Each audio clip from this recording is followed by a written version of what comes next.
وَإِن كُنتُمْ فِي رَيْبٍ مِّمَّا نَزَّلْنَا عَلَىٰ عَبْدِنَا، اگر تم شک میں ہو اس کتاب میں کہ جو ہم نے اتاری اپنے بندے پر، فَأْتُوا بِسُورَةٍ مِّن مِّثْلِهِ، بس لے آؤ چھوٹی سی صورت اس جیسی، وَادْعُوا شُهَدَاءَكُم مِّن دُونِ اللَّهِ، اور بلاؤ اپنے مددگاروں کو اللہ کے سوا، ان کنتم صادقین، اگر تم سچے ہو۔ فَإِن لَّمْ تَفْعَلُوا، اگر تم نہ کر سکو، وَلَن تَفْعَلُوا، ہرگز نہیں کر سکتے، فَاتَّقُوا النَّارَ الَّتِي وَقُودُهَا النَّاسُ وَالْحِجَارَةُ، بس بچو اس آگ سے جس کا ایندھن لوگ اور پتھر ہیں، اعدت للکافرین، تیار کی گئی ہے کافروں کے واسطے۔ ان آیات میں نبی کریم صلی اللہ علیہ وسلم کی رسالت کو اللہ تعالیٰ نے ثابت فرمایا قرآن مجید کے معجزے سے، اور وہ اس طریقے پر کہ نبی کریم صلی اللہ علیہ وسلم کو نبوت ملی 40 سال کے بعد۔ 40 سال کا عرصہ نبی کریم صلی اللہ علیہ وسلم نے مکہ مکرمہ میں قریش کے سامنے گزارا، اور مکہ مکرمہ میں کوئی مدرسہ نہیں تھا، کوئی اسکول نہیں تھا، کوئی یونیورسٹی نہیں تھی، تعلیمی ادارہ نہیں تھا، اور قریش بھی پڑھے لکھے نہیں تھے، اور نبی کریم صلی اللہ علیہ وسلم امی تھے۔ امی اس کو کہتے ہیں جو لکھنا پڑھنا نہ جانتا ہو، کسی مدرسے میں نہیں گئے، سرزمین حجاز سے باہر نبی کریم صلی اللہ علیہ وسلم تجارتی سفر میں قافلے کے ساتھ گئے، لیکن اسی قافلے کے ساتھ رہے، واپس آئے۔ یہ بھی ثابت نہیں کہ کسی دوسرے ملک میں جا کر کسی مدرسے میں تعلیم حاصل کی ہو، یا کسی استاد کے سامنے بیٹھے ہوں اور ان سے علم حاصل کیا ہو، یہ بھی ثابت نہیں۔ لکھنا پڑھنا نہیں جانتے تھے، اور یہ بات بھی ذہن میں رہے کہ یہ امی ہونا، یعنی جو لکھنا پڑھنا نہ جانے، یہ رسول اللہ صلی اللہ علیہ وسلم کے لیے صفت کمال ہے، کسی غیر کے لیے صفت کمال نہیں۔ غیر کے لیے کمال یہ ہے کہ وہ لکھنا پڑھنا سیکھ لے، نبی کریم صلی اللہ علیہ وسلم کے لیے یہ کمال ہے کہ آپ لکھنا پڑھنا نہیں جانتے تھے۔ 40 سال کا عرصہ ایسے گزرا، پھر جب آپ کو نبوت ملی اور آپ پہ قرآن اترا تو آپ کی زبان سے یہ قرآن جاری ہوا، فصیح اور بلیغ کلام۔ حالانکہ عرب والے بڑے فصیح اور بلیغ تھے، ان کے چھوٹے چھوٹے بچے وہ کئی اشعار پر مشتمل قصیدے خود بناتے تھے، اشعار خود بناتے تھے اور پڑھتے تھے، ان کے بچے بھی فصیح اور بلیغ تھے۔ لیکن نبی کریم صلی اللہ علیہ وسلم کی زبان مبارک پر جو قرآن جاری ہوا، اس قرآن جیسا کلام پیش کرنے سے وہ عاجز آ گئے، بلکہ قرآن نے ان کو چیلنج دیا کہ اگر تمہیں اس قرآن کے کلام الہی ہونے میں شک ہے تو تم بھی انسان ہو، یہ نبی صلی اللہ علیہ وسلم بھی انسان ہے، تم بھی فصیح اور بلیغ ہو، بولنے والے ہو، تم اس قرآن مجید کی چھوٹی سی سورت جیسی کوئی سورت بنا کر پیش کرو، اور تم اکیلے اگر پیش نہیں کر سکتے، دنیا بھر سے اپنے مددگاروں کو بلاؤ، خطیبوں کو، واعظوں کو، شاعروں کو بلاؤ، اور سب مل کر اس قرآن مجید کی چھوٹی سی سورت کی طرح کوئی سورت بنا کر لاؤ۔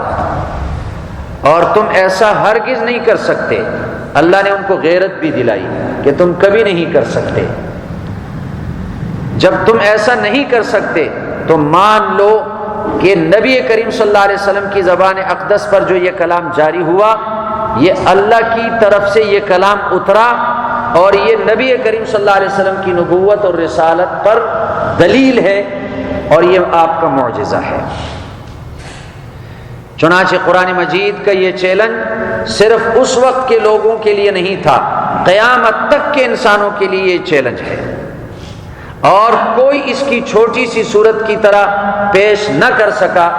تو یہ نبی کریم صلی اللہ علیہ وسلم کا ایسا معجزہ ہے جو قیامت تک باقی رہے گا۔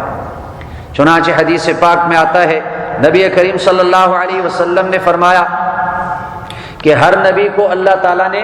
ایسے معجزات دیے کہ اس وقت کے لوگوں نے ان معجزات کو دیکھا تو اس نبی پر ایمان لے آئے، لیکن جب تک وہ نبی زندہ تھے ان کا معجزہ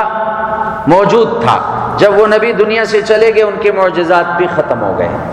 کسی نبی کا معجزہ اس کے مرنے کے بعد باقی نہیں رہا، لیکن فرمایا کہ اللہ تعالیٰ نے مجھے جو معجزہ عطا کیا قرآن مجید کی صورت میں، یہ ہمیشہ باقی رہے گا۔ اور اس وجہ سے فرمایا قیامت کے دن میری امت تمام امتوں سے زیادہ ہوگی، اس لیے کہ یہ معجزہ ہمیشہ کے لیے باقی رہنے والا ہے۔ پھر اللہ تعالیٰ نے ان کو دھمکی بھی دی کہ اگر تم اس قرآن مجید کی چھوٹی سی سورت کی طرح کوئی سورت نہیں بنا سکتے تو پھر جہنم کی اس آگ سے بچنے کا سامان تیار کرو کہ جس آگ کا ایندھن پتھر اور لوگ ہیں، پتھر جل جل کر اس سے وہ آگ بھڑکے گی اور لوگ اس میں جلیں گے، اس آگ سے اپنے آپ کو بچانے کی کوئی کوشش کرو، اور وہ آگ ان کافروں کے لیے تیار کی گئی ہے۔ تو قرآن مجید ہر لحاظ سے معجزہ ہے نبی کریم صلی اللہ علیہ وسلم کا، اس اعتبار سے بھی معجزہ ہے کہ یہ فصیح اور بلیغ کلام ہے، اور اس کی چھوٹی سی صورت کی طرح صورت پوری دنیا کے لوگ پیش نہ کر سکے، اور اس اعتبار سے بھی معجزہ ہے کہ اس کے اندر لذت ہے، حلاوت ہے، اس کو پڑھنے میں مزہ آتا ہے، اس کو سننے میں بھی مزہ آتا ہے۔ چنانچہ مسلمانوں کے اور اسلام کے جو سخت ترین دشمن تھے اس وقت، ابو سفیان، ابو جہل، اخنس ابن شریق، یہ سخت ترین دشمن تھے۔ تو ایک دفعہ یہ رات کے وقت خفیہ مسجد حرام میں پہنچے۔ مسجد حرام میں نبی کریم صلی اللہ علیہ وسلم رات کو نماز میں قرآن پڑھتے تھے۔ نبی کریم صلی اللہ علیہ وسلم کا قرآن سننے کے لیے اس طرح خفیہ پہنچے کہ کسی کو پتہ نہ چلے، ساری رات قرآن سنتے رہے۔ صبح کو جب واپس جانے لگے تو راستے میں ایک دوسرے کو دیکھ لیا اور وہ راز فاش ہو گیا،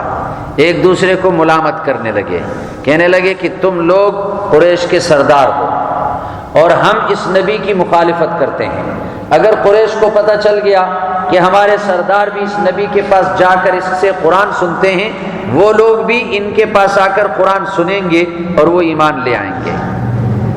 تو اس لیے آئندہ کے لیے وعدہ کرو کہ دوبارہ نہیں آئیں گے۔ لیکن اگلی رات جب آئی پھر بھی صبر نہ کر سکے، قرآن کے سننے میں ان کو مزہ آ رہا تھا۔ پھر رات کے وقت یہ تینوں خفیہ راستوں سے آئے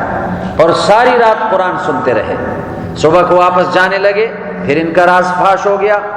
اور ایک دوسرے کے سامنے آ گئے، پھر ایک دوسرے سے کہنے لگے کہ وعدہ کرو آئندہ یہ قرآن نہیں سنیں گے۔ اخنس ابن شریق لاٹھی لے کر گیا اور ابو سفیان سے سختی سے بات کی اور کہنے لگا کہ تم نے قرآن سنا، بتاؤ یہ سچا کلام ہے یا جھوٹا کلام ہے؟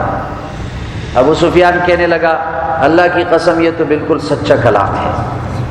اس میں جھوٹا ہونے کا کوئی شبہ نہیں۔ اخنس ابن شریق کہنے لگا کہ میں بھی قسم کھاتا ہوں کہ یہ سچا کلام ہے۔ پھر دونوں گئے ابو جہل کے پاس، ابو جہل سے کہنے لگے تم نے بھی یہ قرآن سنا تو تم بتاؤ یہ کیسا کلام ہے؟ ابو جہل نے کہا کہ یہ سچا کلام ہے۔ تو انہوں نے پوچھا کہ پھر تم مانتے کیوں نہیں؟ ابو جہل کہنے لگا کہ ہمارے خاندان میں اور اس نبی کے خاندان بنو عبد مناف میں ہمیشہ سے اختلاف چلا رہا ہے اور ہم ایک دوسرے کا مقابلہ کرتے ہیں ہر میدان میں۔ جب ان کے خاندان والوں نے سخاوت شروع کی، سخاوت کے ذریعے سے